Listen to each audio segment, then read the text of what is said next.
We've been talking most of the morning about the cost of everything and how we sort of seem to get bent over and shafted, really, when it comes to the cost of everything.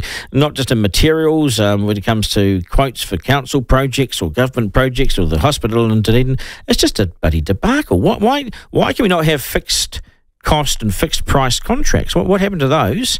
And why do we seem to be taken for a ride? Our banks, they'll charge more. Where's the good deal? Building supplies, the contracts, and the hospital in Dunedin, 1.88 billion becomes 3 billion. It would be the most expensive hospital in the Southern Hemisphere. Hilary Calvert is one of Michael's regulars and joins me now. Hilary, g'day. Nice to have you on the program. Hi, Duncan. Nice to have you on. It seems everywhere you look that we just don't get a good deal. And you have to wonder, not just in government, but also local government, fixed price contracts, we need to bring them back. I don't know what the sort of legalities of them are, but what happened to fixed price contracts? Well, the issue is that you can only have a contract with somebody, there's two of you, and you want a fixed price, and the person at the other end possibly doesn't, and they certainly don't want a fixed price when they work for the government if they can possibly avoid it. Because the government keeps changing its mind about what it wants and all sorts of crap. So it would be very difficult, I would think, at the moment to get a fixed price contract. So you might want it, but you're just not going to get it.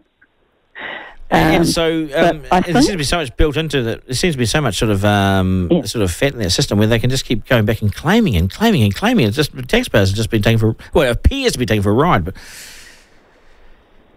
yeah, the reason some of those things are happening is because if you have a look, and I can't guarantee this because I haven't had a look, but at the people that the government's been employing of recent times, I'm guessing that they were planners, they were consultants, they were people who do comms and try and tell us why it isn't so bad. They're all people who consult with the community about all sorts of crap. What they haven't got is people who can, one, specify contracts, and two, manage them. So other people are going to do our work, since the Ministry of Works isn't there any longer, but we aren't getting the specifications right, and we aren't getting the management of the contracts right. And I've not seen any advertisements from the government saying, here's a job, who's any good at this? You know? Yeah. We're just not employing them. We just are not doing that well. Where are these people that can do these sort of contracts? So because if you look at it, I first realised this with Grant Dalton. I first realised this with Grant Dalton, though, when it came to Team New Zealand. We allowed we allowed the America's Cup to leave New Zealand. The contract that we had with him, obviously, it didn't specify that he, in receipt of all this taxpayers' money, that he had to hold the thing here. And, I mean, that to me said, who are our contract lawyers here?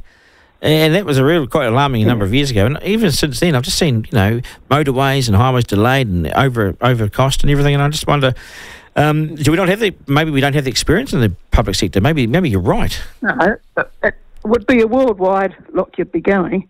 But you're also, the government and the last government added, turned it into a perfect storm, really, because they wanted to consult with everybody. So, there's a whole lot of schools that aren't being built that should have been built. Back in the day, you would have had the Ministry of Works and you'd get to a magic number with the roles in your school and you'd deserve a new classroom, as it were. You'd be entitled to one. Ministry of Works would come along, dump a prefab one there, and if the problem persisted over the years, it would build some new classrooms. And they would just do that. And they ought to be able to do it as fairly standard, designs. They could have just had. Yes. In fact, I think they probably only had 3 designs. One that worked on a slope, and one that worked on a flat, and one that was a double classroom or something. And they would just come and bring them. It was like the state houses. It was like the state houses. They were cookie cutter, Yeah. Well, they wouldn't have got in touch with the school and said, and this is my imagination as to what has been going on, but would you like a breakout room for non-binary people or whatever?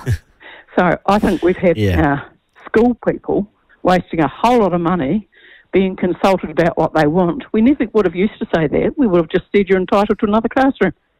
Here we go. Well, the public would have turned up one day. They would have turned up one day and there was a new classroom there. They would have turned up one day, there was a classroom there and they would have got on with it. But nowadays, we go to iwi, we go to different families, we have a meeting at night to discuss it, then there'll be an argument about it. So everyone's idea gets put in and everyone gets a little bit of a corner. So suddenly you've got two classrooms and all these different costs. And I agree with you. I just think sometimes you just got to do it. So time just do it. Goes on and on. The time goes on and they weren't going to listen to them anyway. So all this consultation really just then pisses the teachers off because they've spent hours and hours and hours engaging with it, and then they don't even get one anyway. I mean, whereas they used to actually get a classroom out of the process. And so that's part of what's happening. And the consultation is particularly unhelpful. And like Dunedin Hospital could have been built years ago on like up at Waikari, which wouldn't have involved a traffic problem. It's got car parks all over the place because it's already hospital side. And they could have looked at what they've currently got. They could have had a very small and technical group saying what they needed, and then they could have just started building it. As it is, but they go on and on with people and say, what would you like and what would be state of the art. I talked to somebody a couple of years ago who was just at retirement age, a surgeon, and he said, if I was building a new hospital, I wouldn't start now because health delivery is changing quite significantly. And within the next 5 to 10 years, we will be doing it differently. You know, there might be a whole lot more medicine, a whole lot less surgery or whatever it is. So when you build it with that sort of with knowing that, I mean, with knowing that now, how do you build a hospital? And when's the right time? Yes, but maybe you do it different parts of it. But you know, like outpatients is maybe different than ward blocks and things. And you also they leap up and down and say that they looked into it and said they couldn't refurb the current one. And then they've got things like this expert, a lot of people saying, well, we don't know how much it would have cost, but surely it must have been expensive because it has asbestos in the building or something. And you think, really? And another factor that goes into that is that we're not focusing on the thing we want, which is medical services. So if I go down to Dunedin Hospital A&E, I can sit there for, 27 hours. I heard somebody recently. And their fingers were mutilated. Their fingers were mutilated and bleeding, and they still waited. There's one guy that waited more than an hour, and he was his fingers were bleeding out. I mean, that's shocking. Yeah, and so you've got plenty of time to think what's wrong here. And I bet nobody, as they watch that and spend the first 6 hours and they don't even see a doctor because this nurse is triaging them, they don't think, I would prefer to wait for 27 hours in a new modern building. Do you think they think that? I think they think, for God's sake, get some medical people down there and get it sorted.